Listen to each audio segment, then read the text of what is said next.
You live in that darkness every day. All right, here we are, Lawyer Talk Live. We have we just as ever with the Blitz and took the phone-in legal questions. So missed that part. Next Wednesday, you can go listen to that. And we always do a little brief recap here at Lawyer Talk Live on channel 511. So those who are following us, we had, I think, like 500,000 people last week, Jared, following us live, something like that. Can't remember. Maybe like 25. It was like 25. It was like 25. So which I was impressed with 25. I'll take 25. I'll take 2. What's going on, Dan?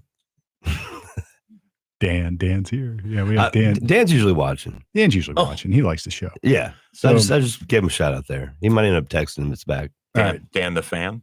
No, actually, Photo Dan. Dan Buckley. Photo Dan. And he's excellent at what he does. He does a great job. Sweet. Let's push that mic towards you a little bit, Norm. There you go. All right, so we got Norm. Let's get him up there. So we got Norm Murdoch, a friend of the show, been on the show now. This is the third time you come down here for this, and always great having Norm here because just awesome insight into stuff. And then, sitting where the beard normally sits, Matthew Ryan Palmer. Hello. My son. Taking over. You're going to be a Lawyer Talk guest for the first time. Live. I wish I'd had one of those beards because then I could you could have worn the beard, like this fake beard. Get a fake beard. And then that way you could be sitting right there in the beard seat. We got the new beard 2.0. Yeah, we got school's out for summer, as Alice Cooper would like to say. Yeah. And Matthew, I guess the choice was let you go read your book and or stare at your little mini screen, or come and let everybody stare at you on their mini screen. I chose the second. That works. Randy and Loper there, they had some landlord-tenant questions. Good COVID question. That's a good COVID question. And they started out with Randy getting back. I stopped in the studio a little late here. He's talking about, did he get his ticket paid yet? Did he pay it? I didn't. He said he still has to go back out there. I didn't hear that he paid it. He should have paid it. No. And that was something I wanted to ask Norm about. Uh-oh. What do you think about that change in the speed limit on Route 62 right there when you get into New Albany? You notice that? Yeah? Yes, I did notice that. So boy, that's gonna get me. Shorty came home. She was like, Jared, so it was 5.5, right? Yes, it went to 45. Yeah, they dropped it to 10. Yeah, and that's like this. She asked me, she was like, did you notice on 62 they changed the speed limit? Which I understand why they did it, but for that I was like this. I said, yeah, I saw that. Yeah, I was like, how when they. At one point in time, they do have one sign says new, they kind of tell you new speed limit. Yeah. Yeah. And, but still like, oh man. Yeah. Yeah. Well, it's in Albany, man. Well, it's worse. It's worse than that in Johnstown. So there's a section in Johnstown, and I'm sure. At the end there. Well, hang on. It's rather, and probably won't believe this. But there actually is a uniform traffic control handbook that, all of these little villages and states, everybody's supposed to use. And you can use that to fight a ticket, by the way. It can actually make an engineering argument that they didn't do the signage correctly. I've beaten a ticket that way before. But in Johnstown, for example, it's 35 miles per hour in a section on State Route 62 in town, and 25 miles an hour the opposite way on the same road in the same section of the same road. So 35 going east and 25 going west, as an example, in the same actual section. I mean, it's inexplicable, right? Why? Under what kind of rational basis could that possibly? But I mean, that's all over the place, and people. I don't want to step on Steve's thing, but I mean, if you do get a ticket, it's probably worth your time to actually go out and kind of survey the spacing between like when they first announced the speed limit and then. Have they given sufficient notice that it's transitioning from one speed to the next? There's actually standards for that.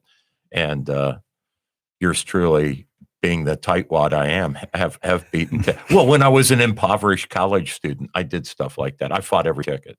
I fought a ticket. I'm sorry to keep blabbering. No, Well, that's all right. That's why you're here, man. This is what we want. So Yeah. I fought a ticket once and beat it on excessive noise. So, okay, I can the statute of limitations has run. Muffler fell off one of my cars. Okay, so it was just a regular car. It's not a race car. It's nothing high performance. It's just a regular like Commuter. car, right? Muffler fell off. I didn't have the money to buy a muffler. Didn't, I'm working at Kroger, getting paid $5 an hour or whatever. Back in the 70s. And so, so it fell off. I drove it that way for, I don't know, till I disposed of the car. So, a copper in Delhi Township, which is a suburb of Cincinnati, pulls me over, writes a ticket. And I said to myself, you know what? A certain percentage of the time, the police just won't show up. Like they got something else, they're on vacation, or their captain says, "Nah, that's not $35 fine. You're on a bigger. We got something else we want you to do that day than sit in court." So I just took a flyer that I might beat him by he wouldn't show up. So I go down there, register that my plea, come back 2 weeks later for the little trial. Police officer's there. He testifies. It says the prosecutor made a key mistake and asked the officer, "What did Mr. Murdoch's car sound like?" And he said, "It sounded like a 747 getting ready to take off." That's how loud it was. And so I knew that the greater Cincinnati, Northern Kentucky airport was not approved for 747s. I just happened to know that little factoid. So when it was my turn to question the cop, I said, "So, how do you know what a 747 sounds like?" He said, "Well, I've been to the airport." I said, "Would it surprise you to know that a 747 has never taken off or landed at Greater Cincinnati, Northern Kentucky Airport? So you couldn't possibly know that, could you?" And he just kind of, well, it sounded loud. Judge, I turned to the judge and said, "Your Honor, my car's right out there in the parking lot. We can take a short break here and I'll go out there and start it up for you. And you could see whether or not to you, Your Honor, it sounds like a 747. And the judge says, "You know what? This has been interesting. Dismissed." And you drove your 747 home. Oh, dude, I did a massive burnout in front of the courthouse. I mean, I just dumped the clutch and let it out, man. And just laughed all the way home. But Matthew, I do not want you to pick up any of my bad habits. Okay, so like Luke Skywalker, with Father's Day coming up, you and Darth here, you're going to rule the universe. But you don't need to imitate my bad habits. He probably didn't even know Father's Day was coming up. That's I did. It comes up it's on Sunday, right? You tell me. I believe it is. Dude, you better get to a hardware store, buy something cool for Dad. That's all I'm saying. That's all I'm saying. Yeah. Well, you brought up a good point though, because there is a uniform manual about signs, traffic signs. And Eric Yavich, when we first started, Eric was my partner. He's deceased now, but we used to have that manual. It was like this huge, like one of those extra size 3-ring binders, and we won a lot of cases with that thing. It's like handicap tickets. The signs have to be a certain height, a certain location. Speeding ticket sign or speeding signs have to be they have to be uniform and standard. Yes, and presumably some really smart governmental scientist has gone out and said this is the way it should be, but really the idea is to avoid the old Roscoe P. Coltrane speed traps. So you can get landlords too. So one time this landlord towed away a truck that I had parked at this apartment building, visiting a friend. New Year's Eve, parked my truck any old which way I could. So, a bunch of snow, so you just kind of park it in a snowbank and, So he had it towed. I come out New Year's Day +1, right? And my truck's gone. So called the landlord, my buddy's landlord. "Oh, well, it's down here at this particular towing company in the impound lot." like you said, Steve, there's standards for private towway signage, Mhm. and he didn't meet that. So I sued him civilly. And For the $125 towed. Yeah. oh, dude, Or what was it? What did it cost? they towed it with my parking brake on. So Oh. so they fried the brake system, et cetera. And so this particular landlord bought me, essentially, he financed a new set of racing wheels for my race car. Oh, that's Yeah, nice. yeah. That's Not nice. your brakes. There's a decision on this case. So I made it to the Ohio Court of Appeals because the landlord appealed the lower court's decision. And the Court of Appeals, I had to write a brief. You heard a brief and it was affirmed. It was affirmed. Did you go argue in front of the Court of Appeals? I did. Oh, awesome. Yeah. On behalf of yourself. Yeah. I was a law student at the time. So they commended me on my wonderful brief. And the landlord, who was an attorney, non-practicing, wrote he hand wrote his brief. Yeah. Well, I mean, I guess, They destroyed him. yeah. Yeah. Oh, that's awesome. Yeah. Well, I've done Signage, man. signage That was your matters. point, It's signage, notice, yeah. notice, an opportunity to be heard. And if you don't have that notice component, then you have Yeah. procedural due process problem. So, Yeah. and it is interesting though, because no matter how many signs I put in my parking lot out there, people still park there. Oh, yeah. It is insane to me. Sure. I went out there the other day and there was You somebody- could have a sign on every area where you park. Right. And you know what people would do? Park there. They parked there. Sure. Yep. I mean, I went out the other day and somebody's just sitting in their car. I'm like, look, you're not allowed to park here. Well, I'm not parked. Like, you look like you're parked. No, I'm just waiting on somebody.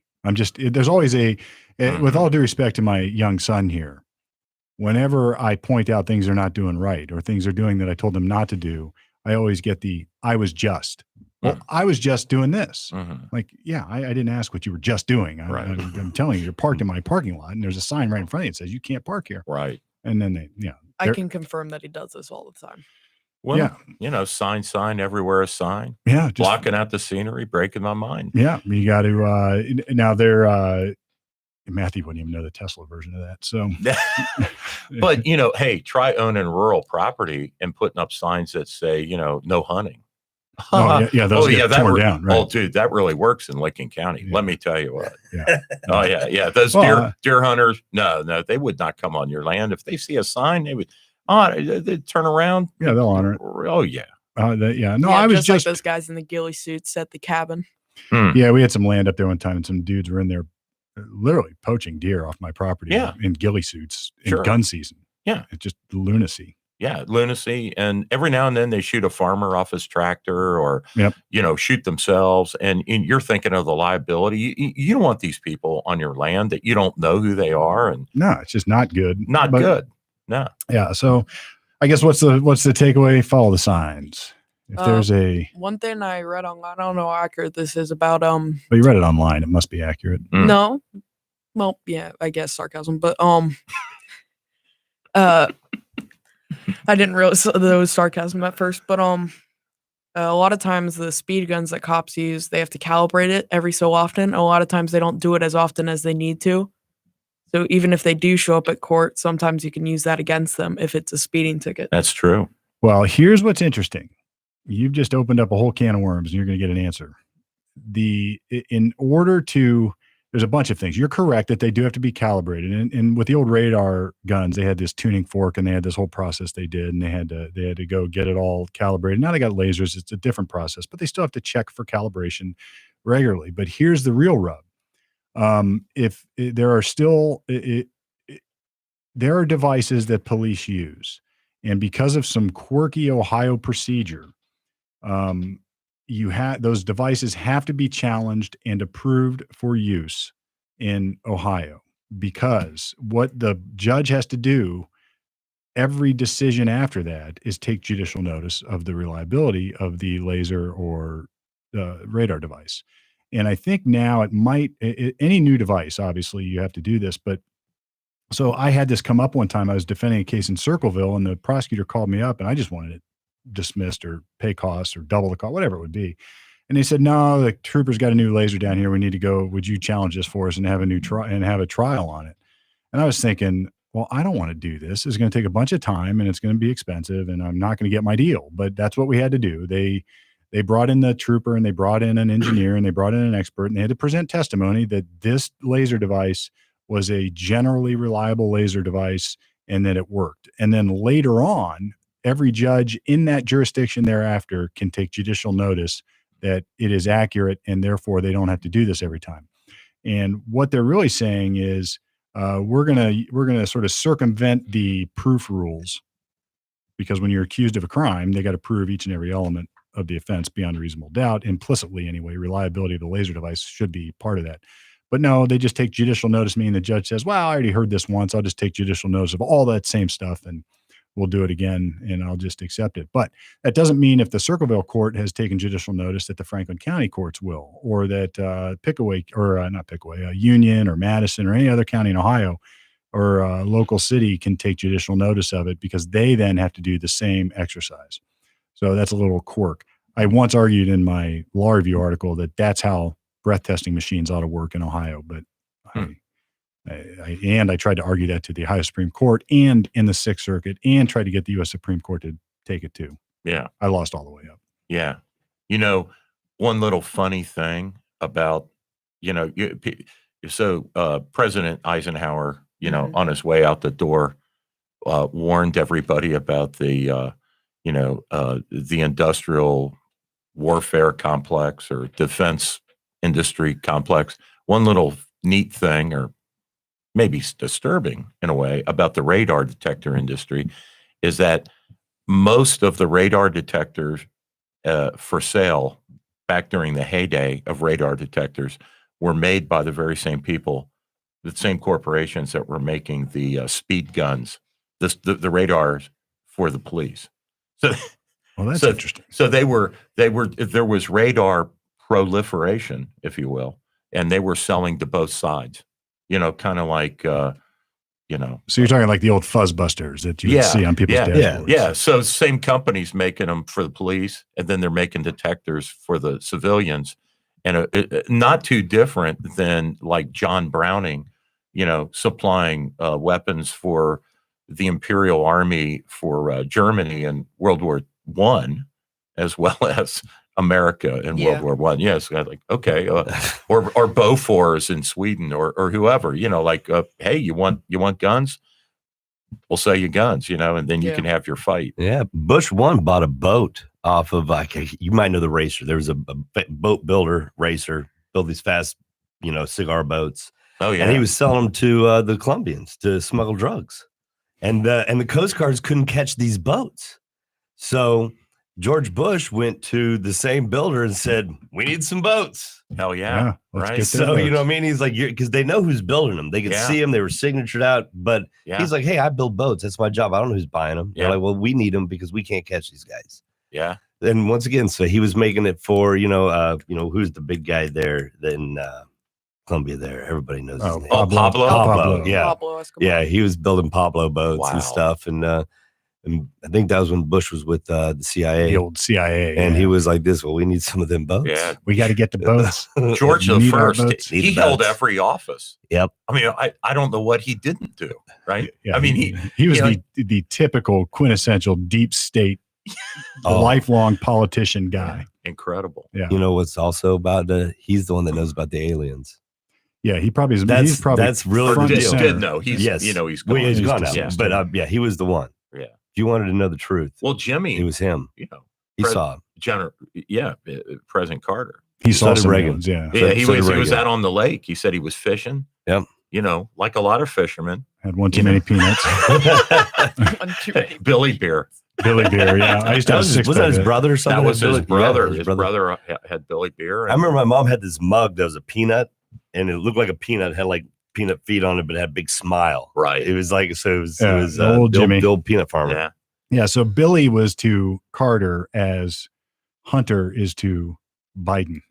Or Bill Clinton's brother. Remember him? Oh yeah, he was a bit of a train crash too. Right. He was a train crash. Yeah. Correct. Yeah. I'm trying to think of I can't remember his name. Yeah. Right. How about that? If Hunter Biden was one of Trump's kids, oh, I know. Using the it would N-word. be a totally Do you different remember game. Billy? It reminds me of Stalin's son.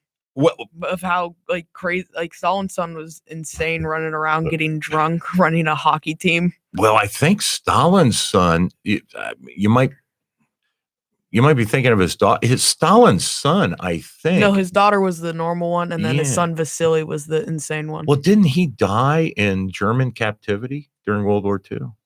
Mm-mm. Sure, I think he did. No, we need the Well, extra. We only had the Where the hell's exchequer. the Google guy? Yeah, we need the exchequer. So Yeah, I think Stalin actually was ashamed of his son because he was captured, and the Germans were trying to use his son as negotiating material, and Stalin wrote him off.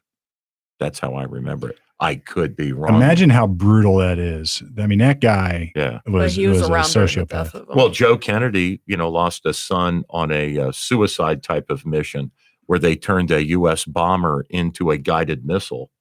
And Joe Jr. was supposed to parachute out. When they armed the device before him parachuting out, it blew up in midair. I didn't know that story. Yeah, yeah. So he was the Kennedy that was supposed to be president instead of John. And then John almost died. He was a Navy guy. He was in a PT boat. Yeah. And almost died there. He was injured, I think. And He was going to be court-martialed. oh, is that right? Yeah, for that. So the PT 109 movie, they made him into a hero, all Yeah. that. He had that boat idling in a main shipping channel. And what happened is, so it was at night, fog, and a Japanese cutter cut the boat in half.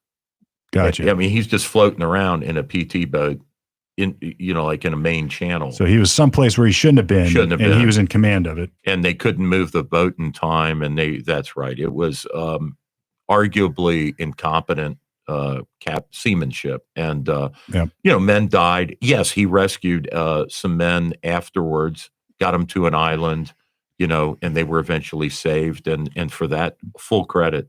But naval experts at the time wanted to run him out.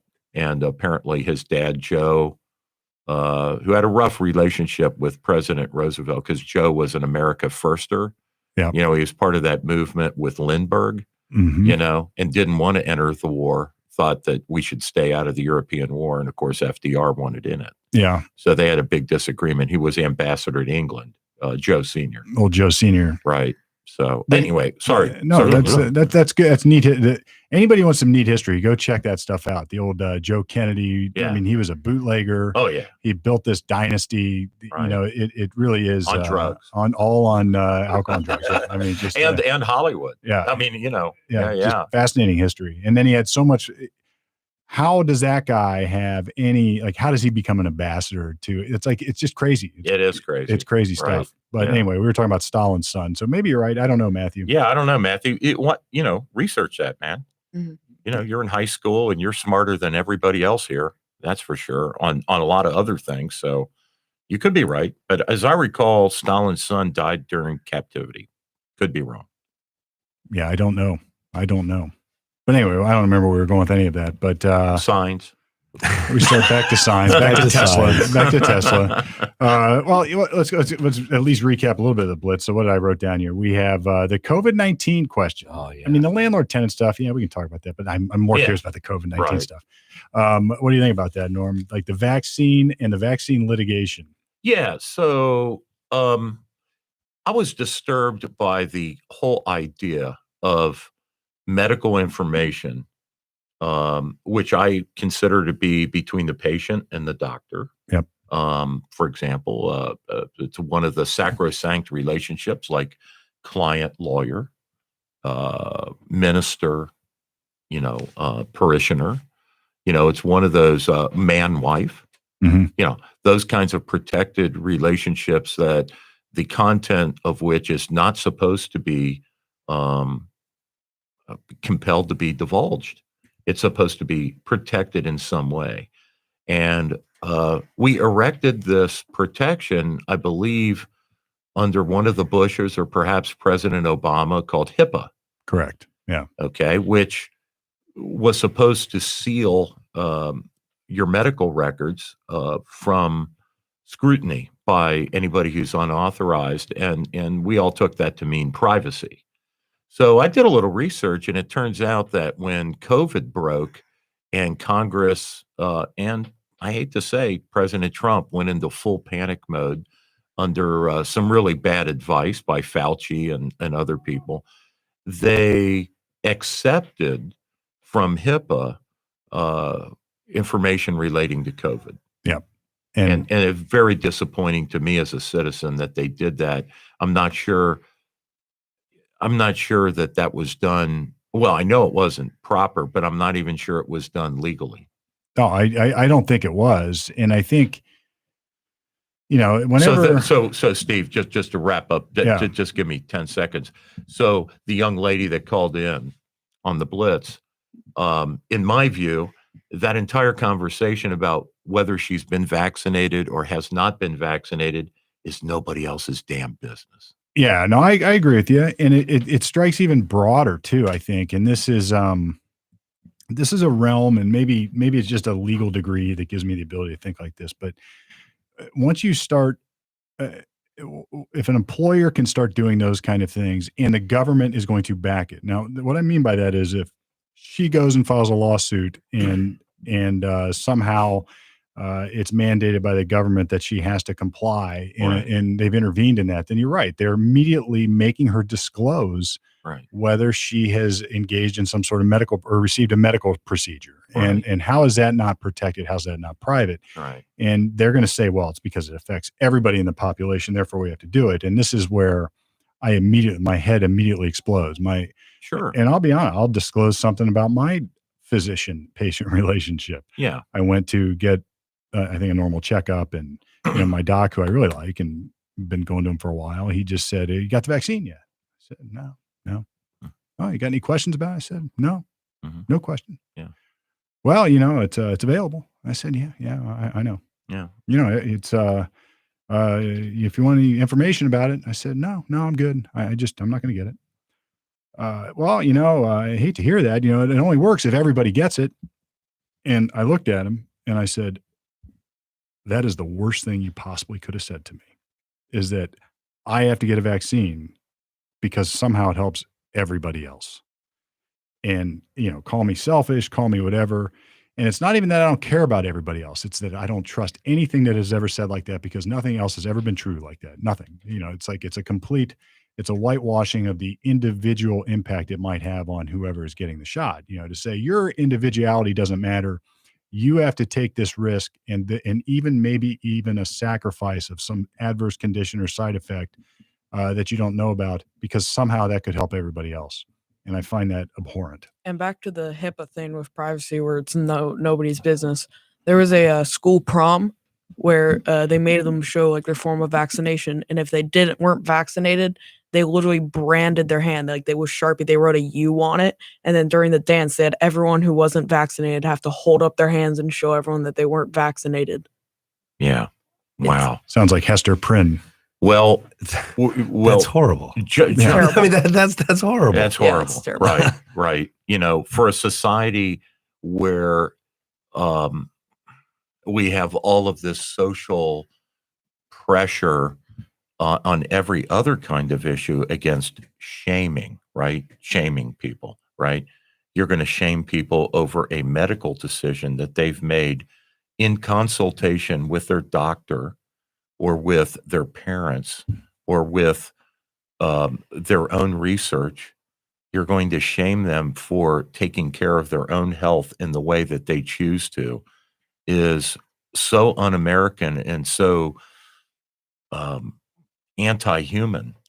It's so crushing, especially to do to young people that maybe don't have the standing to tell an administrator at the school what they think of that and to express themselves without getting in further trouble. Now we're going to expel you from school because you're talking back to the teacher or to an administrator. Yeah. So you're in a power deficit. You're a student and you've been shamed by the system. My biggest problem with the COVID thing is that the talk about passports, which your hand stamp is a brand of some kind. Yeah. It's so now we're talking about a passport. And I think back during the occupation of Europe under the Nazis, they had a document called an Ausweis. And what that was your identification papers. Did you have the right to be on the train or in this town or in this factory or in this grocery store? You know, who are you? What is your business in this location? And do you have all the right stamps in your little book to be on this street at this time, et cetera? And you're not talking, just so we're clear, you're not talking about like a foreigner in the country. You're talking about citizens of that country Absolutely. having to explain why they're at a grocery store, why they're on a train, Right. why they happen to be knocking on Right. this factory door to do Right. business. And that's something we have never had to do in our country. And I think Correct. there might have been some history of vaccine passports back in the old Spanish flu in 1918-ish, but you know, obviously it didn't take hold. And No. I think people take this incremental, these incremental, what's the word I'm looking for? These incremental impacts on our freedom for granted. You know, so incrementally, it's like now we're all of a sudden have lots of people agreeing that, well, everybody should have a vaccine, so a vaccine passport makes sense. Well, I mean, the logic behind the passport, right, that we're protecting society. Well, let's go down that path a little bit. Oh yeah, let's do it. Yeah. I mean, let's explore. Let's explore where that path leads to. So, my passport says I have or I have not been vaccinated. Well, why not a passport that says I have or have not a genetic disposition to sickle cell anemia or to Down syndrome or to some other congenital thing that I can pass on if I have children, or some other propensity for a communicable disease, like perhaps I have a low white blood cell count, so I'm particularly vulnerable to something. So then now I can't travel on an airplane or whatever. You could see that same passport being expanded and used for other things by well-intentioned people who think that they need to protect us all. And what it really becomes is it becomes an infringement on your constitutional rights. And more than that, on the rights that we had before we had a constitution, on your Mhm. very human rights. And it's you know something's like a bad decision when you use that decision, like say we have a COVID vaccine passport, whether you have it or not, Sure. and then you add that to other medical records, say Sure. like do you want on your everyone who has an STD's passport to say I have an STD on their passport? Sure. And then you say that it's like no, that, and then you add all this stuff. It's like no, that's infringing on their privacy. Exactly. Well, so is the COVID vaccine thing. Right. Well, you've got what's interesting is Norm, you just triggered something. I thought there's an old movement, and I know we've talked about this at the show before, but there's an old movement called eugenics, and good old Margaret Sanger was part of that. Even FDR and his crew were part of that. And interestingly, the Nazis studied what we were doing in the United States, and there's correspondence from some of these Nazi henchmen as they figured out their final solution. Well, that's what Dr. eugenics. That's what Dr. Mengele, the war criminal, that's what he was doing with twins. Yes, yeah. As the Jewish twins or the gypsy twins or other illegal groups that they segregated out of society and brought into Auschwitz and places like that. He was taking those twins and doing one kind of experiment, some horrible procedure on one, and using the other as a control. Yeah. To see what would happen, And like I think, guinea pigs. And I think it's important to note, I don't think you were saying, nor am I, and nor am I excluding it, but I'm not saying that what people are trying to do here, what the intent of the vaccines is that, but it leads to that. So Sure. once you open up the public door to your own health for the course. benefit of everybody else, then why would you let me out in society if I have a propensity to get the flu, or if I have a propensity to get an STD, or if I have a propensity to pass along things more than somebody else? Like, where does it end Sure. for the protection of everybody else? Or I already have a condition. Yes. I already have sickle cell anemia. Yeah. So I don't, thank God. But what if I did? And they would say, well, that needs to be on your passport so that when you go out on a date, or when you and your wife decide to have children, that the other person, that society can be protected, because we're not going to perhaps let you um, reproduce. Yeah. I mean, there are Down syndrome couples that are married. Yes. Should they be barred from having children? And this, well, it's interesting because they were sterilizing such folks, Matthew. There's a U.S. Supreme Court case called Buck versus Bell, Buck v. Bell.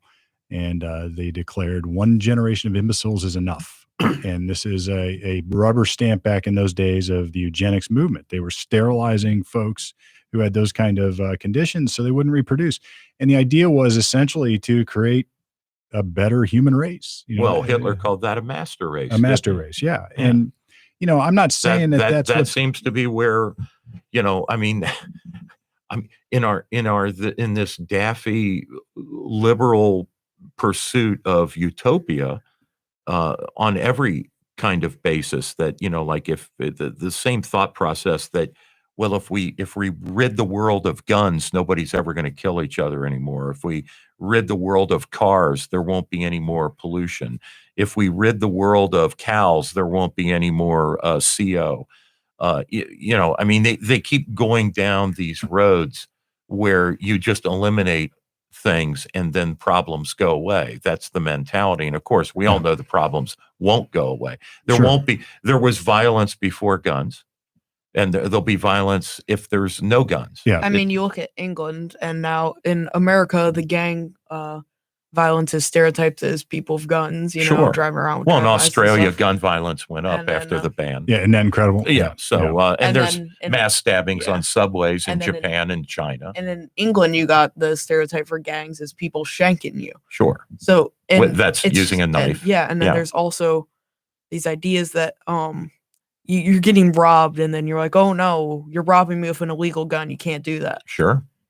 It's ridiculous. Well, I think what you're saying is When you can make a gun with a Yeah. 3D printer at home. Yeah. So, I you're mean, not the going to get rid of them. The genie's out of the bottle. You can't legislate out of Yeah. existence guns. Matthew here is a bright kid. He could go down to Micro Center this afternoon and buy a 3D printer. Only if he steals my I wallet. forget the company they were going with. They shut one down on the 3D printing guns, where they're like, we have to stop this now because everybody's going to have a gun. And Right. they get this one company because you would buy and get the codes to put into your printer to Sure. print the gun. Yeah. And as they were sitting there fighting, and he was like this, he's like, well, it's not just me. I'm like, what do you mean? Right. He was like, they're like, there's more. And he just literally like this. And it was like ding, ding, ding, ding, ding, ding, ding. He was Right. like, so All you over the think- world. You think you're going to stop my company Yeah. Right. and it's over? Yeah. Right. Yeah. I mean, And to Are stop you your company- are you insane? are you insane? and here's what sort of is looming above all of this. It's like, we're just going to get rid of guns. We're going to get rid of knives. We're going to get rid of 3D printers. We're going to get rid of people printing guns with 3D. We're going to get rid of people that haven't been vaxxed to Yeah, get back we're to gonna the get rid of those people. passport. That's But right. it's always somebody or some entity has to do the getting rid of. It's Exactly. not like everybody's just going to agree. Oh, that sounds like a great idea, Jared. I'm just going to give back my 3D printer and all the designs I have for guns. No, that has to be enforced, ironically, at the barrel of a gun. So the government has the Exactly. power then. We've given the government to have the power using their guns to force Jared not to go print guns.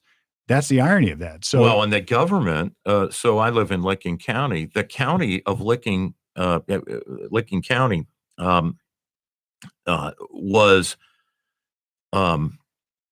was shut down. The government computer system was shut down, and they were one of the many governments that we just saw with the oil pipeline on the eastern states. Where there is, they want you to pay a ransom to get your oh yeah, the ransomware stuff. to get your MIS system back. So Licking County, for a while there, couldn't mail out real estate tax bills. They had to shut down the courts. They were essentially out of business in Licking County for a couple of months because they didn't pay the ransom. They didn't have the money to pay it. Didn't want to pay it. I'm glad they didn't pay it. Yeah, you can't pay that. But the government can't even run its own computer system, and yet they want to somehow go out into the private sector Yeah. and they think they're going to control the flow of information. You can actually go online and get all the information on how to build an atomic bomb. It's on there. And they're worried about a guy making a pistol that shoots a single 22 long rifle printed on a printer, right? They're worried about that, but you can get all the information to build an atomic weapon. Yeah, it's okay. Totally absurd. Pass the bong. That's what I gotta say. It's pass like the bong. Everybody wants. I think. Here's the problem: when I argue or debate or challenge people on this stuff, it gets so blurred because what they tend to do is take my challenge to it and turn it into a challenge to their premise. So if you would say to me, wouldn't it be great to get rid of every bit of gun violence that exists on the planet? I would say, yeah, that would be a good thing. I got no problem with that. Right. But that's not how it's asked. There's like, we want to get rid of all the guns because that's going to get rid of the gun violence. I was like, I disagree. Of course. Well, then you're in favor of these gun violence. You're an awful person. Exactly. It's like, no. I don't accept your premise. Your premise is that we can do that. Right. And we can't do that. It's an illegal. It's an illogical leap of where they're going is a ridiculous argument. They bake the premise into their conclusion, of course. And then if you don't agree, then you're a bad person. Well, it's like the military. So right, if we honor our military on Memorial Day, which we just did, right? Mm-hmm. Then you're pro-war. Right. It's absurd. It's honest to God, what are you people talking about? Are you telling me that honoring those boys, those men and women that gave up their lives in places like Vietnam or Korea or Europe for even a bad cause? A bad cause? They were asked by their country and they showed up, or ordered in some cases, drafted by their country, and they did their duty. Yep. And so honoring those people, which is what we're not honoring the war. We're honoring the men and women. But we're not looking at individuals anymore. Oh no. The only time people look at individuals right now is to find something some individual did that is against their philosophy that's bad. So we can look at an individual for something you did that's bad, but nothing that you did was not individually good or unique to you. So that's the problem. And generally speaking, when people take those positions, they're going back to that collective. It's like, look, it's for the good of the whole. It's so we know. So all this other stuff doesn't matter, and that's that. So, and you don't agree with my premise, then you're a bad person. And by the way, I should say I've had that conversation with gun advocates, like staunch gun advocates, and I am a gun advocate. I believe in firearms, but I also I think it's important for everybody to use our God-given gift of logic. So I've actually said to gun advocates, I was like, look, in theory, if you got rid of every gun, you would get rid of every bit of gun violence. Now, I'm not saying that's possible, but in theory, like logically speaking, if you go to this realm of academic exploration, you get rid of gun violence, but if you're no, take away gun violence, you've went to a place that I didn't go yet. So we can start with this idea that if you get rid of guns, there won't be gun violence. That is a syllogism that makes sense. Yes, it does. If you get rid of all cars, you get rid of all car accidents. Correct. Okay, sure. But it is impossible though to get rid of all cars, and it is impossible to get rid of all guns. You cannot do it.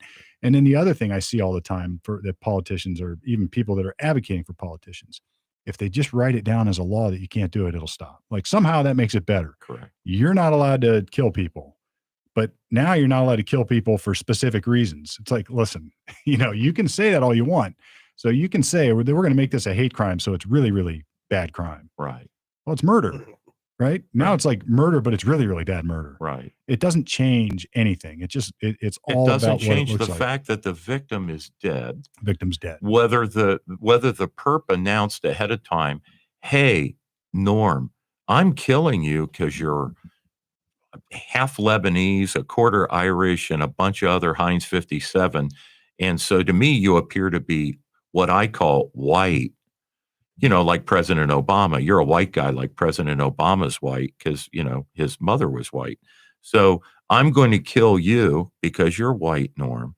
Bang, bang, you're dead. Versus a guy who just comes up to me and kills me. Yeah.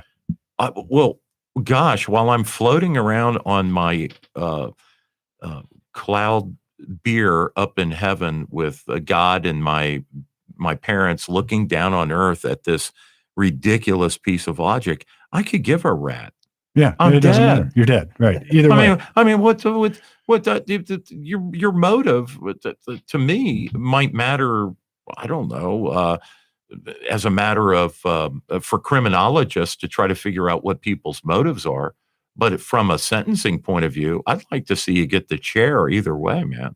And from a crime prevention point of view, it's going to change nothing. It's not going to deter No. any racist No. ass No, from killing somebody based on their race. They're going to do it whether it's a crime or not. of course. And And whether they make that clear so that they get an upcharge as a hate crime, or whether they don't say anything and don't put anything on Facebook, or don't write any contemporaneous notes to otherwise disclose that they hate this person. yeah, what's the difference? What's the difference? Makes no difference. It's just as crazy as saying that you get an accelerator in a sentence if you attack a police officer versus whether you attack my grandmother. Yeah. I don't understand those accelerators either. Yeah. My grandmother and a police officer, to me, are both equally important. Yeah, and you're exactly right. This works both ways. It works. It's both like, ways. all right, who here at the table didn't know that you're not allowed to assault a police officer Duh. or anybody else here without Duh. like who doesn't know that? So we're going to Right. make it a law, and then that's going to make it really, really, really known, and it's going to stop somehow people Right. from assaulting cops. No, it's not. Right. It's not at all. And Right. it's the same with somebody of a different race. It's the same. Now, here's what's interesting though. If I have this discussion with lots and lots of people, maybe half the people out there, I am deemed a cop hater Oh, or you're a racist I'm sure. or whatever. Yeah, anti-LGBTQ Right. or whatever. And do I think people should be going around killing gay people because they're gay? No, but it's Yeah. murder either way. It's murder And you either don't way. need to make it a separate, you killed a gay person crime or you did it out of hate. Yeah. I don't know of any murder that wasn't out of some degree of hate, depending on how you define it. or random. A A drive-by shooting. Yeah. Just Well, hey, there's a often- house. Let me empty my machine gun into Often, it. Sure, yeah. often though, drive-by shootings aren't just random. No, but I mean they Yeah. can. No, well, he's can talking be about a like a right of- stray bullet. Well, MS-13, they can be a rite of passage kind of thing, like getting into a fraternity. Instead of spanking somebody, you go kill a random family, Yeah. and then that way you're blooded. Yeah. That kind of insanity that happens, and to me it doesn't matter a whit to me what your motivation was for intentionally killing somebody. It makes no difference, and it doesn't stop race-based crimes No. to call it a crime. No. It doesn't stop it. No. So, it's all about, Thomas Sowell said this in one of his books. Like all these things are judged not based on their outcome, Right. but based on their intent. Right. And Right. if you start with that premise and say, well, look, my intent is to create a fair election. My intent is to create equality. My intent is to create whatever. It's Yeah. like Utopia. utopia. Oh, that's a good intent. Right. But in order to do that, I'm going to give the government all the power, and I'm going to give my version of the authoritarian all the power to enforce what I think it ought to be because my intent's good. Old statement. Was it Ben Franklin? I mean, old statement. I mean, maybe Aesop. I mean, you got to go back a long way. The path to hell is paved with good intentions. Yes, exactly. You're exact, and that's the problem. And if you call out the possible adverse impact of anything in the face of a political good intention, then they cry racism or they cry whatever. Right. It's because of something else. Weren't And- the old time liberals guys they were way cooler? Oh, yeah, yeah. Like the liberals from Oh, the yeah. 60s, they were into like, well, yeah, we want to be able to have guns. We want to be able to smoke our smoke. Mhm. We want to be able to march down the street and protest that there's not sufficient civil rights for women, Mhm. or we ought to get out of Vietnam, or we're against the draft. And I think many conservatives who disagreed with their particular stances totally were on board with their right to do it. to protest and to petition their government and to be part of the process and to enjoy the full panoply of their civil rights. Yes. Where have those liberals gone? Yeah, they're gone. Unbelievable. You're one of them. I'm one of them. Yeah. Yeah, it's like that's it. It's like they have become us. Yeah. Where do you see this in the news? Roger Waters, Matthew, you don't know Roger Waters, but you know Pink Floyd. Yeah. Facebook, Zuckerberg reached out to him and wanted to use, I think, another brick in the wall too. If you've listened to The Wall, it's Sure. like he wanted to use one of those songs as promoting Facebook. And Waters comes out strong, says, "No effing way, not a chance. We have very little power. And to the extent I have a little power over this, I'm using it. I'm pushing back against these people who would just as soon take away any freedom I have to express myself. I'm not going to contribute to that at all." He's an old school liberal. He's the guy you're talking about. Yeah. He's the guy in the 60s who hated the government and didn't trust the government to do anything. Yeah. And now what I think he may understand, and I don't want to speak for Roger Waters because a lot of stuff he has said I've heard I disagree with, but it's also like he understands that what that is fascism. That is like Facebook is becoming an arm of a political party. Sure. And that becomes fascism. And Roger Waters knows that. I mean, he's like in his lifetime, he has at least felt the ripples of that, the echoes of that. Yeah. I think he was a post-war guy and probably was, his parents probably suffered the Blitz and everything else. Like he's felt the ripples of this and where Right. it goes. And he's like, not on my watch. You're not selling my stuff. Right. Well, take a local example. So a guy that married a gal here from Columbus, Eric Clapton. Yep. Okay. As part of a movement, he became very controversial for this last year in England when he proposed, along with other artists, that this ban on open air events, as you know, a lot of musicians really suffered by not being able to engage in their business of putting on concerts. Yep.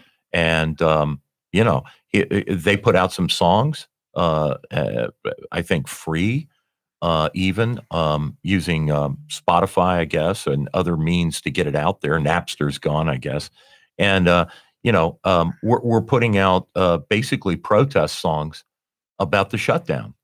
And there again, he's a classic liberal. He gets it. He gets the idea that we should have civil rights, even if I disagree with his point of view on other issues. Yep. Those old classic liberals are the kinds of men and women that they're missing in a lot of our other debates about all kinds of other subjects. It seems like it had to affect Eric Clapton or Roger Waters in some way via their music for them to sort of get where we are on a whole range of other issues. Right. Yeah. They're starting to see, wait a minute. Yeah. It had It's to, all slipping away. well, it had to get to them. Yeah. And that's like a NIMBY thing. It's like, oh, well, wait a minute. I was in favor of you distributing people, who are poor in Section 8 housing. I was in favor of you putting them all over the county and not concentrating them in a hood until you put it in my backyard in Gahanna or Westerville, Right. Or Dublin. No, you're exactly right. Whoa, wait a minute. That's not the kind of liberalism I was in favor. Well, hey guys, You You're- can't choose causes and then give the government the power to enforce your cause without acknowledging at a minimum sure. that they're going to use the same power to enforce a cause you don't like. Sure, like Senator Edward Kennedy. Well, wait a minute. I want wind energy, but don't put those big turbines out there off of Martha's Vineyard, for God's Yeah, sake. that's No, ugly. I mean, Yeah, we don't want that. That's Yeah. where I have my home, and that's where I sail, and that's the family Mhm. compound. Well, hey, Ted, dude, but you want it everywhere. What? Some lady looking out her window in Nebraska isn't entitled to a beautiful view of the plains? That's right. Yeah. No, They don't care because about that's that not person. Martha's Vineyard. This is I just downloaded, and Matthew, you don't know this, but you're about to listen to this with me. There's an old thinker named John Stuart Mill, and he wrote a book, I believe, on liberty. It's called On Liberty, or it's a series of essays, maybe. And we're going to listen to that, the audiobook of that. And he's a guy that studied John Locke and the rest of these libertarian type thinkers who would say, what we're going to propose is a limited government that protects everybody, irrespective of what your cause is, but is limited enough where it can't pick and choose what causes it's going to enforce. Because the idea of the government has to be, you're free to do what you do until you start hurting me. and I'm free to do what I do until I start hurting you. And that's where the government has to take hold. And I think some of these old school guys are sort of saying or watching this happen, like, wait a minute. They don't have the right to do what we did in the 60s. We can't protest this just because we don't agree with that cause. Like, or Roger Waters and Clapton and these guys, the government shut us down. Now I can't earn a living. Well, Right. hold on a second. That's not so good. And I don't want to put this on all those guys, but maybe you're right. Maybe this is what it takes to wake everybody up to the fact that just because you think your cause is right doesn't mean that you have to cram it down everybody's throat using the arm of the government at the end of a gun to do it. And Right. otherwise you end up with, the next step is they use it against you. So Right. anyway. We were kind of started this with the COVID call as well. Yeah. And one thing just to kind of wrap back into that, we've talked about private sectors and, so the school is private, yet the way you said it, she'd already laid down a path, has already financially invested, time invested, everything into it to where, She said she was now an LPN. Yes. Yeah. She's So already she's- an LPN. yes. Getting her RN now. And that's what she needs, and that's what she wants, and that's what she needs to provide for her family and everything else that she has going on, which she will be able to. And the problem is, if it's such an interesting dynamic because you got the business or you've got the private employer, so to Mhm. speak, saying you're not going to work for me unless you're vaccinated. Now, as far as I can tell, I should be able to do that as a private employer. But you start to question then, in order to find that out, you have to disclose to me whether you're vaccinated. And that's where, Norm, you brought up the point, like you have HIPAA, you have some privilege, you have privacy there. So if you create a system where you're using the government to force my employees to disclose whether they have been vaccinated, and by say using the government, using the court system, having the court or government back you on that, I think that goes too far. So like, what if think of some other scenario. Like what if, let's take gender. Norm, do you have a penis? Because Sure. if you don't have a penis, you Yeah. can't work for me. Yeah. Even if you identify as a man, I don't want, and it's like, what if I started doing that as an employer? course. It's like, am I going to make you drop trowel and share your medical records Sure. with me on whether you've had a sex change? Well, a whole range of medical issues, people with epilepsy, Epilepsy. all kinds of things. So what you're going to tell them, a guy that's maybe epileptic and is taking medication, that he can't be a short order cook, Yeah. or he can't do anything because if he might burn somebody. What, he's totally unemployable. He can't do anything. Can't be an Uber driver. Sure. Can't do anything. Right. Or- Because at any moment he might slip into an epileptic fit. And the problem is, we're not even at the premise yet Yeah. that somehow the vaccine does something good for your position as that. Like, what do they care? Look, this happened to me yesterday. I went to a meeting with some highfalutin lawyers, big law firm. I'm sorry. I know.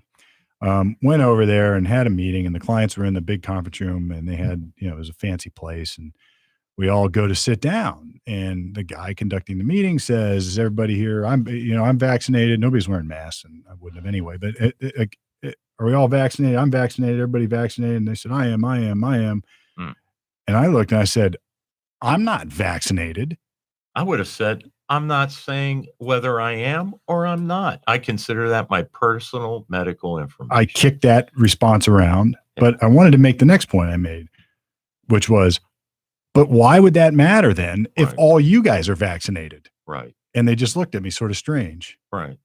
Sure. and they shrugged it off, and the meeting went on. Yeah. But I kicked that around. Like, what would I have done? And I already had a plan. Yeah. Like, what would I have done if whoever's was in charge of that, whatever office it were, said, "All right, well, then you need to put a mask on." Well, you know exactly what he was doing, Steve. That's virtue. It's a signaling. virtue, right? That's all that Yeah. is.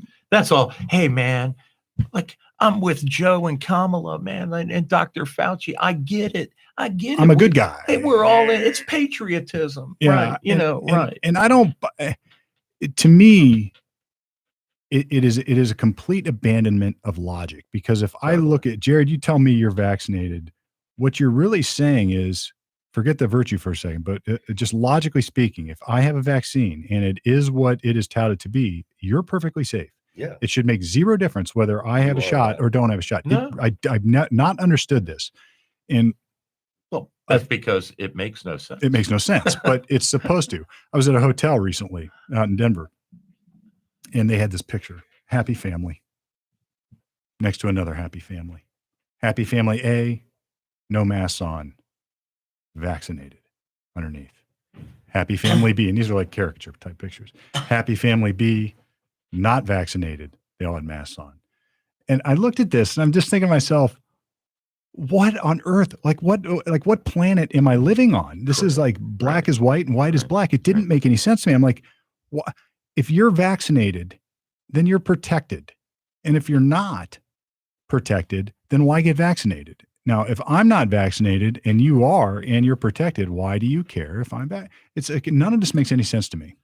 Well, no, and I mean, what this is going to lead to is mandates for the next flu vaccine. Of course. I mean, and then it's going to lead to a mandate for this, that, and the other thing, and pretty soon we all have a credential. We'll know ahead of time. If somebody has had their tubes tied, or a hysterectomy, Sure. or has had breast implants, or whatever it is, and okay, maybe you want truth in labeling. If that's the person that you intend to maybe get engaged to or get married to or something. But at the same time, it's somebody else's personal medical information. I just can't get over the fact that if that can be disgorged forcibly and you have to carry it around and show it, to the Obersturmbannführer, you have to show your Ausweis, Yeah. to the Obersturmwehrführer, then we're going down the Nazi path, and it's the liberals leading us there. Yeah. That's it. Of course, Hitler was a liberal, and we can talk all about his socialism and his policies, but the point is that the banning culture, the idea that there is a simple knee-jerk fix for every problem in society, it belies the sophistication and the diversity of the society we actually do live in. Yeah. That there are different solutions for different people, and the same people that would wave their finger in your face and say, you all have to do this and you all have to do that, when it comes time for their running of their own lives and their own personal choices, well, the Obama daughters went to that beautiful little Quaker school in Washington, D.C. They didn't go to the public school like all the other children in Washington, D.C. They went to special school. And that's what the liberals want. They want special. They want special access to the national park system when the rest of us can't go to Yosemite. They have special ways because they belong to the Sierra Club or Greenpeace. Yep. There's always a carve out for the elites, and the rest of us, right, are supposed to live in our rabbit warrens downtown and not supposed to be out in suburbs or out in farmland doing what we want to do. Yep. That's exactly right. That's where we're going with zoning. That's where we're going with all kinds of these anti-transportation policies. Joe kills the pipeline, betrays our ally of the nation of Canada, betrays the Indian reservations that we're going to get paid buku for those pipelines going through there, betrays the union workers who had just voted for him. Yep. And yet gives Putin his deal. Yeah. Right. Yep.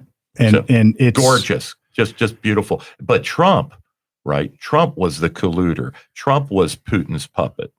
We'll see how that goes this week. Yeah, no, that's not going to go well. No. It's just so, I don't even understand it. I don't understand why people you can't even have this discussion with people and just ask simple questions because they just get so tongue tied about it. Sure. You see Jon Stewart on with Colbert? I did see that. Did you see that? Was that not unbelievable about, golly jeepers, is it that big of a stretch that the Wuhan, coronavirus laboratory located in the city of Wuhan just might? I don't know. I mean, gosh, who could ever possibly think this? You must be a Trumpster to think that maybe the Wuhan coronavirus came from the Wuhan coronavirus laboratory. Yeah. I don't know. Of all the places on planet Earth, no, it couldn't have come from there. It can't be. Colbert looked like he stuck him. Yeah. Colbert was like, "You just did this to me because you know where he's at." Oh which, my God. Which I was a fan of him until Well, Trump got elected. tell Well, he me lost the his mind. dynamic. I didn't hear this He or lost watch his it. mind. Well, he just comes out and then he's like, "Where's the proof, John? Where's the proof?" Well, you know, Jon Stewart's, of Yeah, course, a yeah. big lib. Yes. And Yeah. so's Colbert. And so is Colbert. So they're there together, and he's just I didn't see the whole thing, but I saw the clip. Yeah. And he just is like, you know, he just goes through it, and he's like, and then he tells some jokes about the card. I mean, but he goes through, but he's like this. He's like, the writing's right there. Like, where's your proof? He's like, where's my proof? I think that's where he goes into the whole thing. What do you think? A bat had sex with a turkey? Oh yeah, that was it. And then at a wet market, and it just happened to be in Wuhan, you know, Yeah. at that particular market, Yeah. when there's 4 million other wet markets throughout China, Thailand, Indonesia, Japan, Korea. They're all over the place. There's a few in America. And then there's bats in places. He mentioned Austin, Texas, famously has those bat caves. And it's like, well, the coronavirus didn't come from any of those other places, did it? Yeah, it But from this came place. from this little obscure town that nobody had ever heard of before until this And crisis. now, didn't somebody come up with like some proposed world legislation? Like you can't call it the what's the latest the India strain, or you can't call it the India strain. You can't call it the Chinese strain. You can't call it whatever, because all that would be xenophobic or racist or something else, Right. as opposed to just descriptive words that tell you what it is. And Matthew and I actually had an argument about it. I'm not going to go into details about it, but we had a discussion rather. Sure. Once you start taking vocabulary and dividing it, splitting it, blurring what it means, you lose the ability to communicate rationally and logically with people. Right. So it is like language is maybe it's the manifestation of thought. And if you're going to change language, if you're going to obscure language, then really what you're doing is by backwardly obscuring thought. Right. So I can't, like, it's not acceptable to call this a microphone, or if it's not acceptable Sure. to call that a chair, and I'm going to start calling it something else, Right. then you and I are on different planes. This is Plato's Right. gregarious or whatever it would be. It's like we're not on the same Right. logical definitional plane, Right. and we can't therefore communicate. We And then can't solve problems. can't solve And problems. that is what the radical movement, that is what the that is what AOC, that's what Soros, that's what these folks that want to transform our society, which was built on logic and human rights, they want to destroy that. Yep. And so they are changing the words so that we can't even solve we can't even come to an understanding as human beings about what we're even talking about. Let's turn that mic towards you. There we go. We don't There we know go. That's any better. longer. We don't know any longer, you know, who are boys, who are girls. Sure. We don't know basic things anymore because people want to be hip and cool and follow the latest trends and do what the Hollywood elites tell them they have to do. But where's the river taking them? And this is not to disagree with somebody feels like they're a girl if they're a boy, or vice versa. I don't care. It doesn't bother me. But when we have to start changing language to accommodate things, and that change in language becomes by its very nature non-defined, Well, one of then the we Republican can't talk. You're right, but one of the Republican candidates for governor of California, the former Bruce Jenner, Yeah. okay, doesn't deny. He's transitioned, Yes. but does not deny that he is physically a Sure. man. And what's wrong with that? One way or another. What's So I wrong mean, with that? he or she, however you would like to approach that, is and I'm not hung up on the pronouns, but he is not. He's not in denial of reality. That's what I really like about him, and the way he has come out and explained the process and the struggles and the anguish that he's been through. Sure. And so I sort of admire his openness and his candor. It's the other folks that want to deny the basic reality of who they are and what they are It's you can't deny But that most you of- were born a girl or born a boy or born in that very, very small population in some way undecided. but it's not usually those people that are screaming for mandates. That's exactly right. It's usually others. They're being used. They're being used. you Those bet. those folks are being used, and more of what we traditionally call minorities. Yep. Whether that's gender, racial, religious, ethnic, however you want to approach it, more and more of the folks involved in the civil rights for those groups they're starting to more and more get it, that they're being exploited. I had I wrote a couple different articles for my website that are sort of thinly veiled criminal defense responses to stuff that's going on. Maybe that's the best way to put it. You can check out my website, Sure. ohiolegaldefense.com. You can see the blogs, but the next one's going to be why you don't want your criminal defense lawyer or maybe any lawyer to be woke. And the reason is, and this is a good segue for this. I was at court. I was representing somebody who identified, I'm not going to even go into too much detail, but I was representing an individual that was either a man that was identifying a woman or was a woman who was identifying as a man. And this individual had gotten in some trouble and charged with crimes as a result of some of the stuff that happened last summer. And great client, got along great with this individual, no problems personally whatsoever. I was in court trying to resolve the case. And I went out in the hallway, I spoke with my client, and I started to hear that there were witnesses, and they are right over there. I got this witness, they're right over there. And I got just completely turned around and confused. And I looked at my client and I said, wait a second. How many people were with you? Oh, just one. I said, okay. Who is that? Them. And I said, all right, I get what you're doing here now. And I'm sorry, I didn't understand. But I need to know if it's 1, 2, 3 more. This matters because I have one witness statement. I don't have two. I don't have multiples. And to the extent the police didn't do their job and interview everybody, I need to know that. So with all due respect, at least for this discussion right here, let's be very specific about what we're dealing with. It's math. And right. It's math. There's singular, there's plural. And I totally, and my client laughed. Sure. And said, look, it's all right. We get, I mean, it Right. wasn't a controversy. Right. And I think immediately the flaw in that reasoning was exposed Sure. to my client. Sure. And it dawned on me, and that was one of the catalysts for my article that's coming, is why you don't want your criminal defense lawyer to be woke. Because where does it stop? Am I allowed to go into a courtroom and do I have to use terminology that's confusing? Do I have to use terminology that's going to blur distinctions between facts that are essential for what I'm trying to do for my client?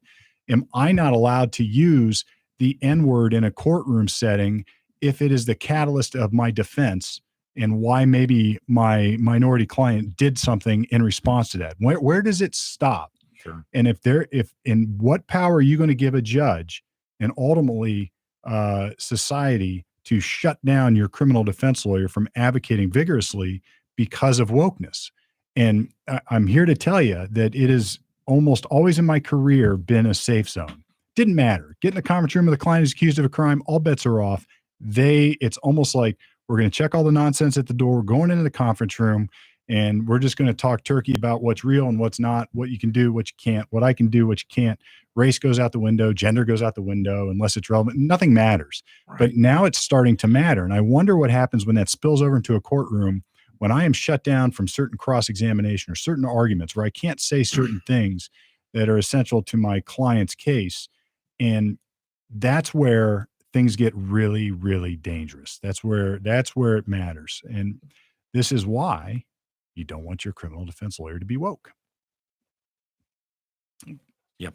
So anyway, a couple things. We didn't talk about racing yet. Big Ohio win, right? Yeah. First of all, Matthew, Mm-hmm. dude, you're right. Vasily Stalin died after World War II. You're the man.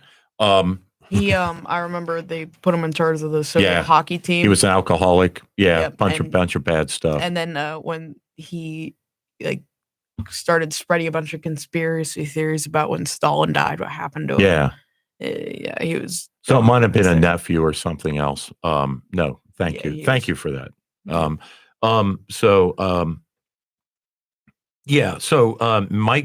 Michael Shank Racing here in Columbus. Michael grew up as far as I know, grew up in the Gahanna area of Columbus, Ohio.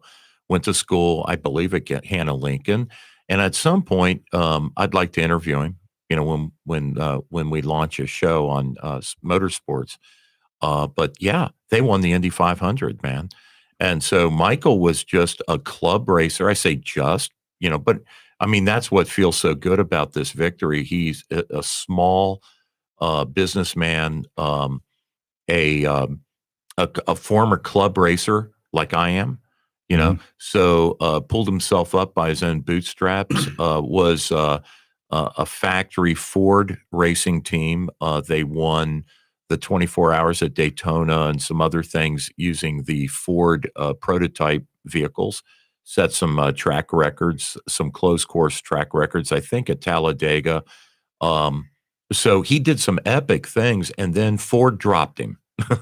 And they went with Chip Ganassi to run the GT40 program over in Le Mans and in America, in IMSA. And Michael, at that point, his business was really in jeopardy. He had lost his major sponsor, and he became associated with Honda after that, and had been racing the Acura NSX supercar, but had not actually sort of recovered at the same level that Ford had been sponsoring him.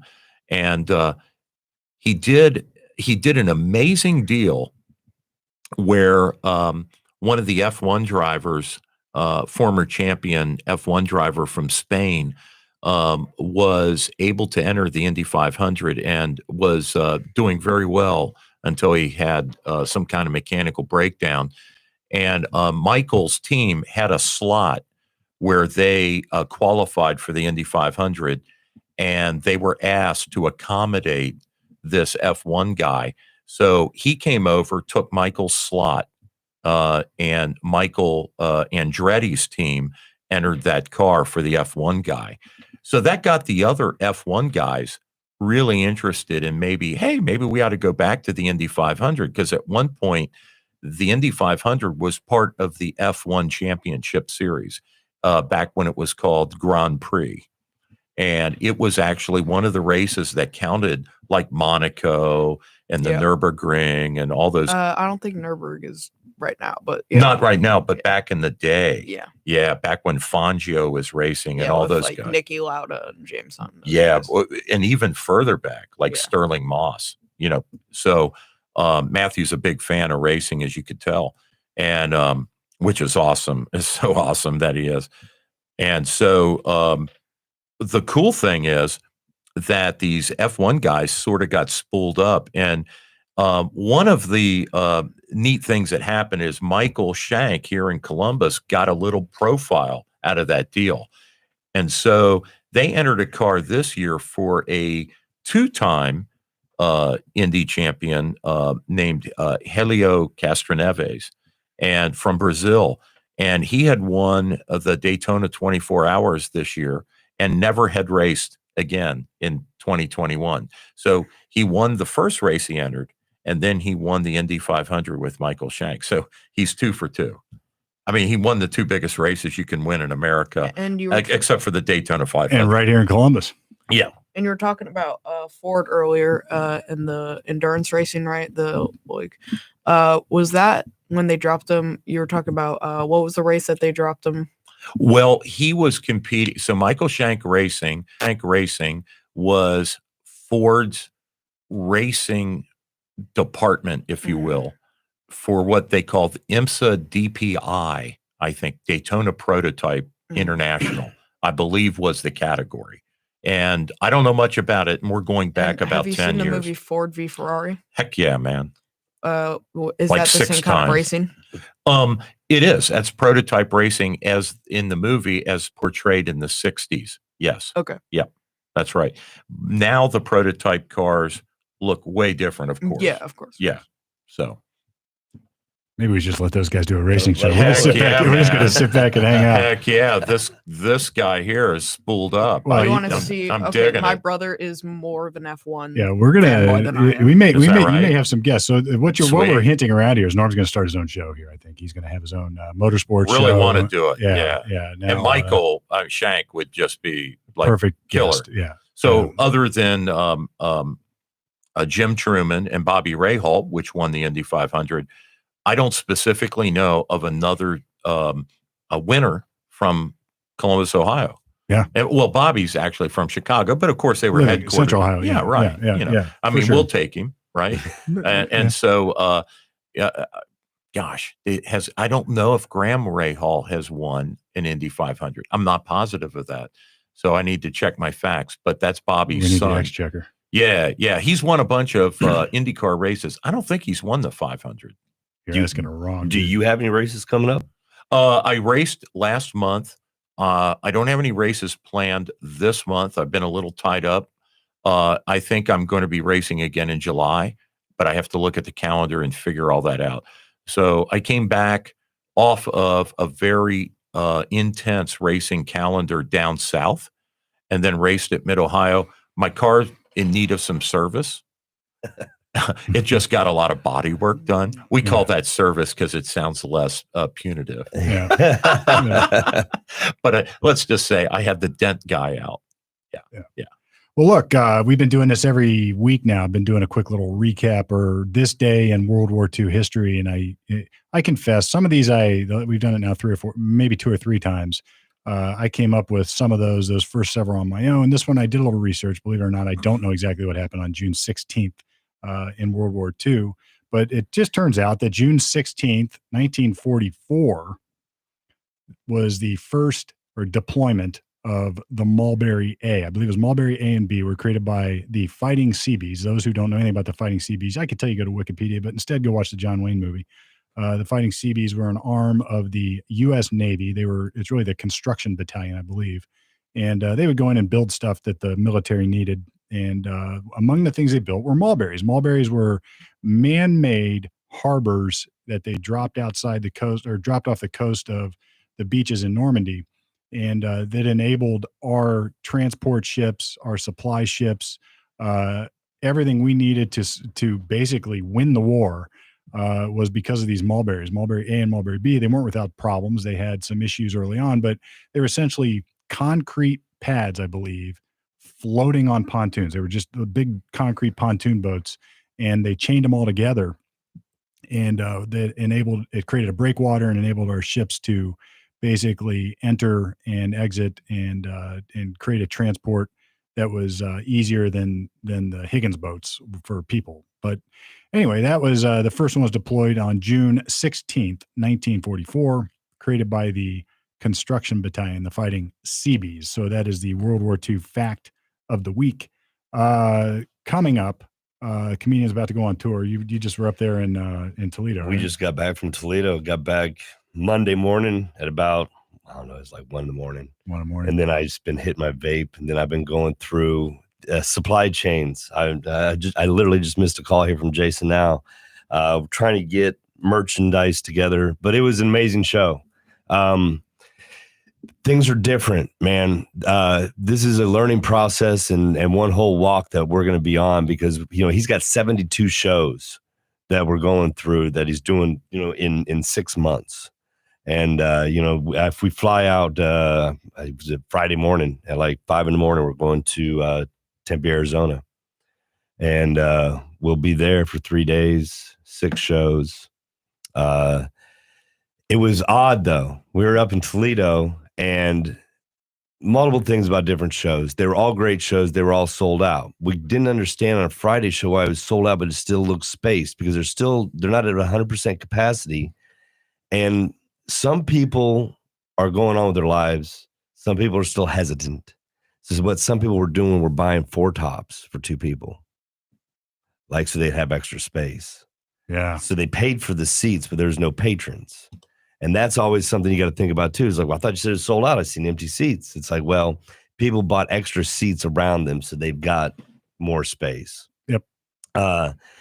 And then what we found is that, I mean, it was funny. We're checking in the hotel, and it's right walking distance, right across the street from the club. And they've got their advertisements, the TVs that are up, breakfast in the morning and this and that. Well, his face would come up. And we were standing there, and some lady saw him, and I just saw you. And we got asked if we were musicians, athletes. The athletes one was great. This older lady came up to me. She's like, "You guys are athletes, aren't you?" And Kenny, Bobby looked, he was like, "Maybe Kenny." Yeah. And because I don't really look like an athlete, but there's weddings going on because they've got, Means Hilton, they got their the venues are open that's going on. And see, then they were setting up there for breakfast, and this one girl works there, notices Jason, and can I get a selfie? And it got to the point where it's weird because, shows started, like let's say the first show's at 7 p.m. So you've got a whole day of waiting for 7 o'clock. And then after that show, then you got your 9:30 show. So you're waiting the whole day, and he's going over bits and getting ready for it. Because when we drove in, we got into town, checked in the hotel room, walked over, he's on stage. Boom. Go time, Friday. Then we go over the notes. When we go for a walk in this parking lot, there's nobody out there. There's like an open parking lot. And then we're getting closer, and this guy jumps out of the car. He's like, excuse me, comes running right up to us. And he's a fan. And then Jason talks to him like, yeah, I'll take a selfie. And he's like, hey, my sister's the biggest fan. She introduced me to you. She sent this all over. Will you do a FaceTime? And then it's kind of like, what am I supposed to do with that? He's going to call her. I'm like, oh, hi, Sarah. Yeah. He was like, I'm taking the picture. And we're literally doing a last walk. He's about to go on stage. I was there when the guy first came up and took a selfie. I was like, hey, we got a schedule. We got a schedule. And the guy was really kind of pulling on him. As we walked away, I was like, you got close to 5 million followers. How many of them are crazy? Mm-hmm. I said, what happens I said, what city do you think you could most possibly get abducted? I was like, and what if, because he plays these characters, right? And everybody wants these characters. I said, what if he locks you in a basement, makes you be Derek? And now his last show, the crowd was working it. The crowd was awesome. Things were going. He did well over an hour. He did about an hour and 10 minutes. Well, from what I can tell, he's killing it. He's got his followers. He's blowing up. But he's not allowed to. So then after that guy, he was at a wedding that was there. So we go upstairs, getting everything together. He goes back downstairs. And normally I'll walk out. He goes down because he wants to get a bottle of water. And he goes down there. He ended up calling us. He was like, hey, can you grab this? And I'm in the green room. He's like, I had to get out of there. I was like, what's going on? He was like, so that guy tells the whole wedding. And now all these people want to see him. So now you get out of the elevator, you walk through the lobby, there's seating areas and everything like that to the front door.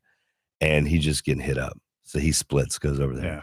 Me and Kenny get out, and it was so weird because there's about 35 people all dressed up. Some of them are, in the wedding. They were there. We get out of the elevator, and then they're staring at us. But it was weird because it sounded like this. Nothing. It was like, normally it's, hey, Sally, that's a beautiful dress. There's all kinds of conversations. Yeah. The conversations stopped. Whenever you got a large group of people and nobody's talking, it's kind of like, what's going on? What's happening? And then we walked over there, and I was kind of like this. I said, you're not allowed to go out by yourself. Yeah, he shouldn't. No, that's he absolutely should not. Yeah. No. Yeah. And that's weird because I've gone on the road with him before. We go to Nashville. We're walking around. We have a beer. We're watching some bands. We go do the show. We go back out. No mas. And on this one here, too, we walk out. Everybody wants to buy him drinks. Everybody wants to buy him drinks. Everybody wants to, because, it's kind of like where we were at up there. It's Perrysburg. It's kind of like an Easton. Yep. So to walk back to the hotel, there's a Bar Louie there. There's a couple other, and people are hitting him up. And at the end of the show, he's gracious. He signs. He takes pictures. He signs autographs. So you'll get done with one show. And by the time you sign the last autograph, the second show, the opener's he's on. It's going. Yeah. So he'll get done from there and go right back in. And it's neat to sit around. And I've watched Kenny and him and we critique the shows. And we talk about what hit, what laugh didn't. You know, he's adding to it, Yeah. changing words, adding taglines. You know what I mean? Coming back to the jokes, and it's a neat process to watch, but it's different than it used to be because now we're like, it's kind of weird because it's like we're locked in a hotel room. Yeah, it's like a whole brave. He's You know what I mean? I was like, oh, this is how rock the stars get handcuffs of fame. Yeah, right. that's it. Yeah, 'Cause exactly. It's like if we go out, you're gonna have to deal with this. It's if at some point you just don't want to deal with it. Like you Yeah. don't want to deal with it. But So, you know what I mean? But that's the price of fame, I guess. You know what I mean? And what the response is amazing. Some people, this is the first time ever going to a comedy show. And they know him from online. And you got to remember that that's 16 years he's been doing stand-up. His stand-up is not what he does on TikTok. yeah, it's different. But in his show, he starts out, with an intro, he comes in, he tells a couple of jokes, and then he's like, this pandemic's weird, man. And he lists the date. He was in Richmond, Funny Bone, and March. And he's like, they closed everything down. He's like, they closed the country down. He said, all my shows are canceled. I didn't know what to do. So I downloaded an app, TikTok, and the crowd goes crazy. And then he talks about TikTok and a few things on there. And then he's got some stories that, have come about because of followers and different things that are going on and his characters. What I love about that is that he's taken. It's like, remember Moonlighting, the show? Mhm. It's like, that was a really unique show because like in the middle of the show, sometimes they would just look at the camera and, they would look. So as I'm looking right at the camera and they would start talking to the camera while the other stuff is still going on behind him as part of like, they brought the audience into the production. And it's sort of like he's doing that. It's like in the middle of a routine that is a prepared routine. Like a stand up. He's like, he brings it back and now it's personal. And now he's sharing something with the crowd that's personal. And then he'll go back into his, it's like, that to me is unique. And he's got about 12 minutes where he's at on that right now. That's really cool. And as news stories come about, he gets to add them into there because there are stories, if you don't follow him on TikTok, you should be able to figure it out and get it together about what he's doing. And then I seen him continue to add to, that is still growing. Yep. And I sit there when I'm selling their merch, taking care of that because he's taking pictures going through. So I'm doing the merchandise, but they have me go in there and they have me time everything and they have me taking notes. Yep. You know what I mean? What hit? What did the crowd on this one do here? You know what I mean? If sometimes too, and Kenny's kind of got it now because you got to realize you're going through all this. And then like, let's say you have an interaction with a guest. Well, then they're like, where was I at? Or you got to remember because this joke usually takes 3 minutes. This joke takes 5 minutes. This joke, and you got to tie them all in so they work together. Well, if a minute and a half gets eaten up because somebody says something, then what'll happen is now he's got to cut a joke because you got to remember, like Kenny's got, he's doing 25 minutes. Right. All right. The host is so, doing this. So everything its timing is very, very of the essence. Let me call timeout because Norm has handed me a note. It's a good point. What? We are talking about the Comedians on South High crew. Yes. Jason Banks. So check him out. Jason Banks, TikTok. Kenny Mock. Kenny Mock. Also stand-up comedian, working the crew like professional. Yes. Bobby Dodds. Now, Bobby picks up in Columbus, which is going to be July 1st, 2nd, and 3rd. And then he's going to go on the tour that's right now. He had some other shows that he was tied up to not go to because you got to remember we've already hit up, Cleveland, Tampa, Florida, and Toledo. And this weekend we're going to Tempe, Arizona. So Bobby Dodds. Can you spell that? Because people might want to Google him here. Oh, Jason Banks? No, Bobby Dodds. Bobby Dodds. Yeah, that's Bobbie, not Y. Bobbie Bobby Dodds. Jason Banks. And so now so you can see Jason Banks, Bobby Dodds, Kenny Mock. You can listen to them right here at Comedians on South High. Mock. MOCK. Yep. Thank you. Like mock me, mock you. Yeah. Not mock one. Right. Yeah. Right. Go to comediansonsouthhigh.com. Comediansonsouthhigh.com. You'll be able to find it there. Check it all out. Yeah. JasonBanksComedy.com. You can go now see this crew, not only live on stage, you can check out Jason Banks at TikTok. I just told, I was out in Colorado. I told my friends this. They're like huge TikTok. I said, just check out Banks. He's the best TikToker ever. And they're like, what does he do? And I said, you just got to watch it. And I'm already getting feedback. People love it. That was one of the responses. Yeah, people love it. And then obviously tune into the podcast every single week. On South High. We've got it in Denver. That would be September 10th and 11th. Yeah. Both of those shows are already sold out. The majority of the shows are sold out. I mean, whenever he goes on, but then they'll add a day and they'll add times. But then sometimes, they want to add it because they're doing so well. They're like, every time we post a show, we're going to sell tickets. And so they'll try to convince them to do a matinee and sell tickets 3 days before. And it's kind of like, that's so you got to start dialing back on that. And that was it. Each time too, we had certain issues with the host on this one and we pointed them out. And he was like, I'm going to have to make sure that next when we go down to Arizona, I'm going to say, I want this, this, and this. Yep. Figuring it out. Because like it comes into like Jason's supposed to do 45 minutes now. And if there's another show coming in, he pretty much has to hit that because you got to remember you got to turn it. Yeah. Now his last one, he can go longer. And like I say, on the last show that he did the closing tells show. Me if you want to check out Jason Banks, you want to check out the second show. Yeah, those are the best. Or the final one. They're usually the good ones. Yeah. But when I'm saying the last show was a Sunday show, and we only had one. And we thought, and it was earlier, we kind of thought that we were like, I don't know how this crowd's going to be. We'll see how this goes. And he was in the back. He's like, it's like these Sunday shows early, 6 o'clock show. Who goes to a show at 6 o'clock? And I walked in there. I said, man, I got a good feeling for this crowd. And so, Banks is in different areas in the green room, back room. Whenever you hear green room too, you think something really fancy. Maybe these exist. These are really just kind of closets. They're like the size of a storage closet that should have canned goods in it. And and if he's walking around in the club, it's over. They're all over. You know what I mean? So, well, you know what I love about this story is that I'm going to get this camera on me. What I love about this story is this: he has taken. Let me just back up. The government sort of intervened in our lives and created havoc, like took people's jobs, ruined people's businesses. Basically destroyed the economy. And then as a result of that, we survive. And Jason Banks survives. He's like, he takes the adversity, stumbles into TikTok, something he's never really done before, and then created this huge phenomena on TikTok. And then something else happens. He's changing how stand-up works. So he's taking all these people on TikTok, like TikTok viewers don't go to stand-up comedy clubs. I mean, I'm guessing, but I think I'm right. So it's like, the kids with their screens, like you tell me, Matthew, like you watch TikTok, don't you?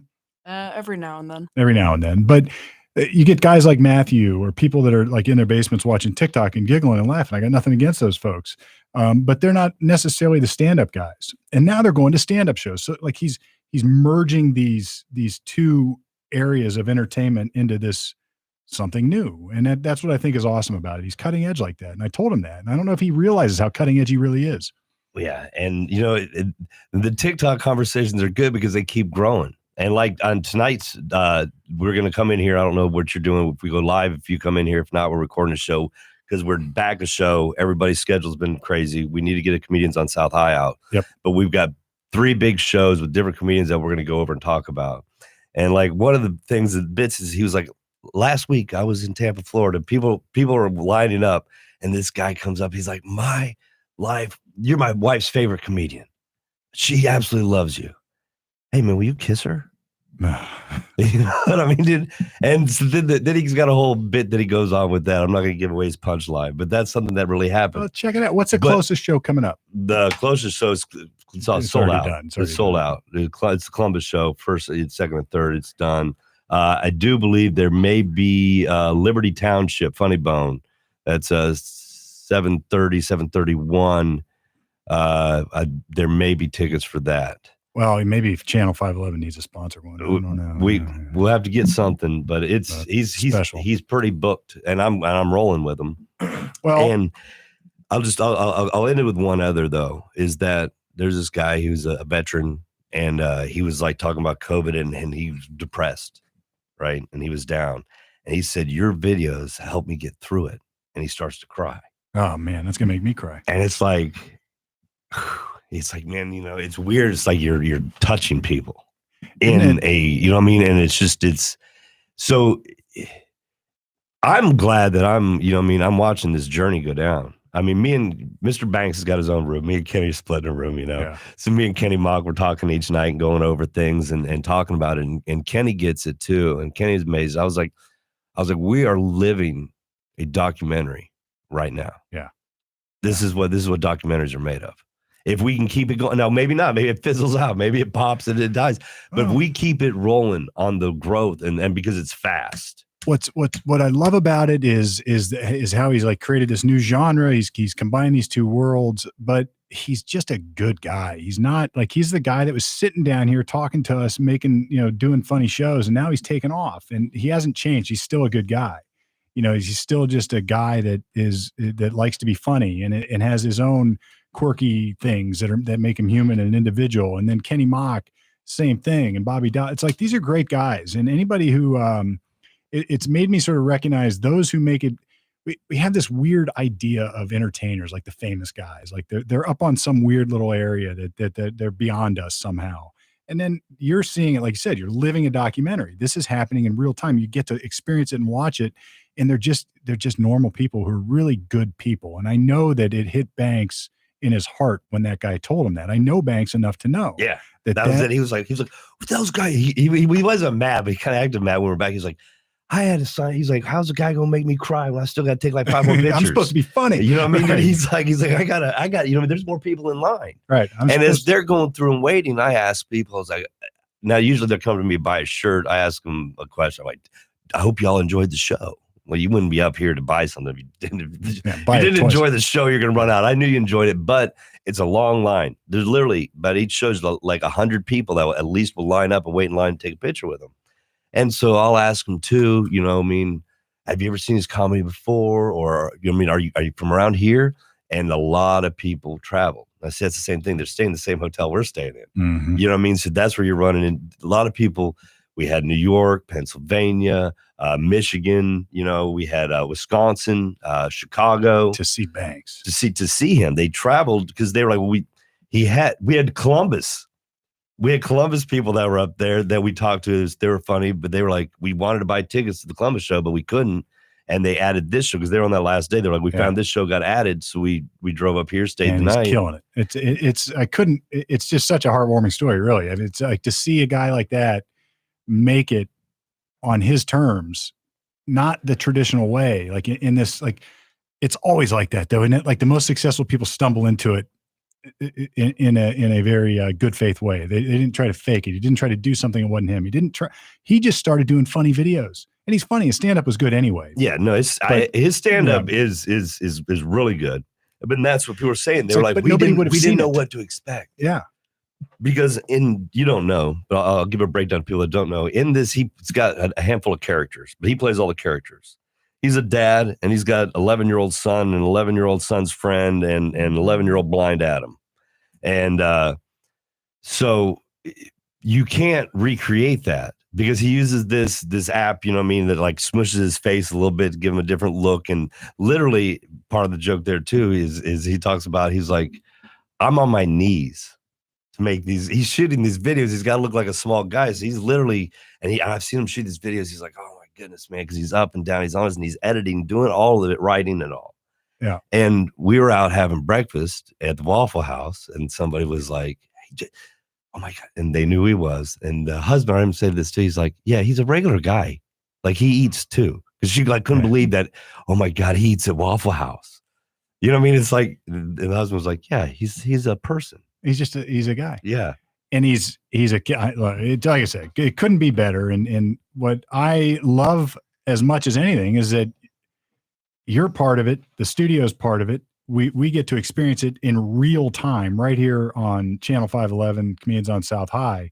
And tonight you're coming in. I think Matthew and I may come in and run the videos for you or get you guys get some live stream going there. We need to do it. So lots of cool stuff going on here at Channel 511, not the least of which is the comics. And again, not the least of which is going to be Norm's new show coming up. We had a name for it. I got an outline for it. So we're going to get that going. Next week, we'll have the Exchequer back.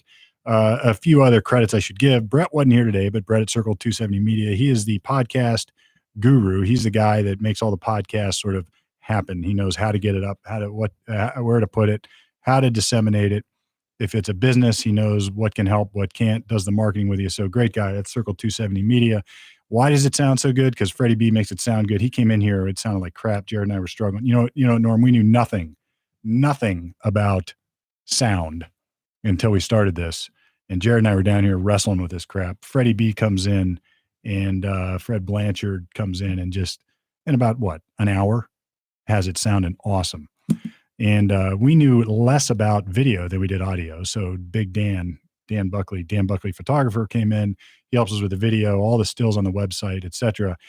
Check out channel511.com. If you want your own podcast, you can send us an email there. Check out Circle 270 Media. And if you got a question for Lawyer Talk, lawyertalkpodcast.com, submit it there. And of course, I am a criminal defense lawyer. Believe it or not, that is my career. I don't do this full time. So I've got a whole practice up there. If you need help with any sort of matter, really, I do try to steer everybody in the right direction. Norm's got a question. Here we go. Hey, while you guys were talking about those awesome entertainers, Matthew and I were over here doing a little Googling. Yeah.